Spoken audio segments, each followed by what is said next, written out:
நேயர்கள் அனைவருக்கும் வணக்கம். இந்த எபிசோட்ல நான் உங்க தமிழண்டா ரமேஷ் மற்றும் அண்ணன் அருண் பாரதி அவர்கள் நாங்கள் 2 பேரும் இணைந்த காரணம், ரசித்த கவிதைகளை உங்களுக்கு பிடிச்ச மாதிரி கதையாகவும் அந்த கவிதை எப்படி வந்துச்சு அப்படின்ற மாதிரி உங்களுக்கு நாங்கள் சொல்ல போகிறோம். இந்த வீடியோ பார்த்துட்டு இருக்க நிறைய பேருக்கு மேபி நீங்கள் ரசித்த கவிதையாக கூட இருக்கலாம், யாரும் சொல்லலையே இது வரைக்கும் அப்படின்ற ஒரு கோவம் உங்களுக்கு இருக்கும் இல்லையா? நீங்கள் ரசித்த கவிதையை நாங்களும் ரசிக்க வாய்ப்பு இருக்கு. அந்த மாதிரி இந்த முறை அண்ணன் உங்களுக்கு மிகவும் பிடித்த கவிதைகள், கவிதை ஆசிரியர்கள்? நிறைய கவிதைகள் பிடிக்கும். ஆனால் கூட எனக்கு இந்த நிகழ்ச்சி மூலமாக ஒரு கவிதையை உங்கள்கிட்ட சொல்ல ஆசைப்படுறேன். என்னன்னா இளம்பரை அக்கா அவர்கள் எழுதின ஒரு கவிதை, நீ எழுத மறுக்கும் எனதழகு அப்படின்னு ஒரு புத்தகம் இருக்கும். அந்த புத்தகத்தில் படித்த ஒரு கவிதை. அண்ணன் அறிவுமதி அவர்கள் பல மேடைகளில் இந்த கவிதையை கோடிட்டு காட்டிருக்காரு. நான் இளம்பரை அக்காட்டே பலமுறை அவங்ககிட்டே சொல்லியிருக்கேன், இந்த கவிதை எனக்கு ரொம்ப பிடிச்ச ஒரு கவிதை அக்கா அப்படின்னு சொல்லி.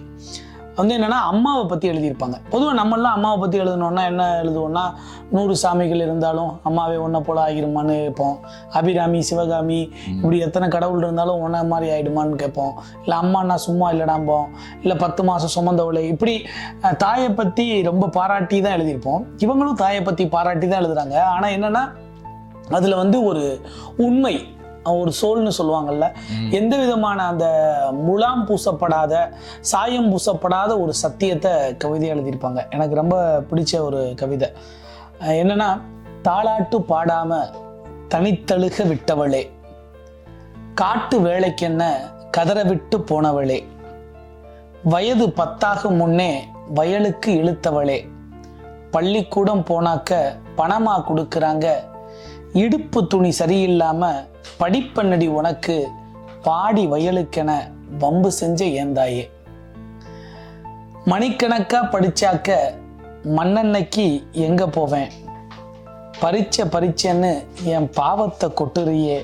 என விளக்க அணைக்க சொல்லி வேதனைப்பட்ட ஏந்தாயே, பரீட்சைக்கு கட்ட வேணும் பணம் கொடுமாயின்னு கேட்டா, படிக்க வச்சு எப்பேற்பட்ட பாவத்தை நான் செஞ்சு புட்டேன் என அழுது ஒரு 5 ரூபா தந்தவளே, காலுக்கு செருப்பு இல்லாம நான் கஷ்டப்பட்டு நடக்கிறேன்னு மொட்டை காலோட நீ முள்ளு வெட்டி வித்து புட்டு மட்ட விலையில் சோடி செருப்பு வாங்கி தந்தவளே, வீடு ஒழுகுனப்ப வேதனைய மாத்த நீயும் கோட மழைதானே, குளிர்ச்சிதான் பெய்யட்டும் போன்னு ஐப்பசி மாசத்து அடமலைய சொன்னவளே, வீடு ஒழுகுனப்ப வேதனையை மாத்த நீயும் கோடை மழைதானே, குளிர்ச்சிதான் பெய்யட்டும் போன்னு ஐப்பசி மாசத்து அடமலைய சொன்னவளே, ஏரோ பிளானாமே எட்டி பறக்குமாமே, நேரா குதிக்கணுமா நின்னுக்கிட்டே போகணுமா என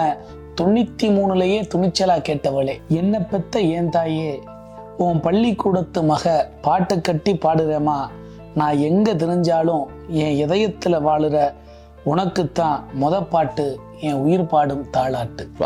வேற மாதிரி ஒரு அவங்களுடைய வாழ்க்கைன்னு சொல்லிட்டாங்க. அந்த வரிகள்ல அதை நம்ம உணர முடியுது. அது எனக்கு ரொம்ப பிடித்தமான கவிதை. நேர்ல இந்த கவிதையை பத்தி அவங்க ரொம்ப குறிப்பா இவங்க இப்பவும் ஒரு பள்ளிக்கூடத்து ஆசிரியரா பணியாற்றிட்டு இருக்காங்க. இப்போ அவங்க இந்த புத்தகத்துல ஒரு அணிந்துரையில அவங்களோட உரையில எழுதியிருப்பாங்க. என்னன்னா, அவங்களோட பிறந்த வருடமே அவங்களுக்கு தெரியாதான். அப்ப எல்லாம் அந்த பிறந்த நாள் தேதி இதெல்லாம் குறிச்சு வைக்கிற பழக்கம் இல்லை. ரொம்ப படிக்காத ஒரு கை நாட்டு குடும்பத்துல இருந்து வந்திருக்காங்க. அப்போ அவங்க நிறைய ஏதோ மழை வந்திருக்கு, இல்லை வெயில் அடிச்சிருக்கு, அந்த காலத்துல தான் நீ பிறந்திருக்குன்னா அவங்க அம்மா ஒரு அடையாளத்துக்காக ஒரு விஷயத்த சொல்லுவாங்களாம். அந்த நாளை தான் இவங்க தன்னுடைய பிறந்த நாளா நினைச்சுக்கிறாங்களாம். அப்புறம் ஸ்கூல் போய் சேர்க்கும் போது பிறந்த நாள் என்னன்னு கேட்டிருக்காங்க. அப்ப தலைமை ஆசிரியரா ஒரு தேதியையும் ஒரு வருஷத்தையும் குறிச்சிருக்காங்க. அதுதான் இவங்க பிறந்த நாளா கொண்டாடிட்டு இருக்காங்களாம். ஸோ அந்த மாதிரி அந்த உரையில எழுதியிருப்பாங்க. ரொம்ப அவங்களோட கவிதைகள் எல்லாமே அந்த கிராமத்து ஈரம் சொட்ட சொட்ட இருக்கக்கூடிய கவிதைகள் இளம்பரை அவர்களுடைய கவிதை. ரொம்ப அற்புதமான கவிதைகள். அந்த புத்தகங்கள்லாம் நீங்க படிச்சு பாருங்க. இந்த புத்தகம் பேருன்னு, நீ எழுத மறுக்கும் எனதழகு, இளம்பரை. அவங்களோட மொத்த தொகுப்பும் வந்திருக்கும். ரொம்ப அழகான ஒரு கவிதை புத்தகம் இது. கண்டிப்பா நீங்க எல்லாம் படிச்சு பார்க்கலாம்.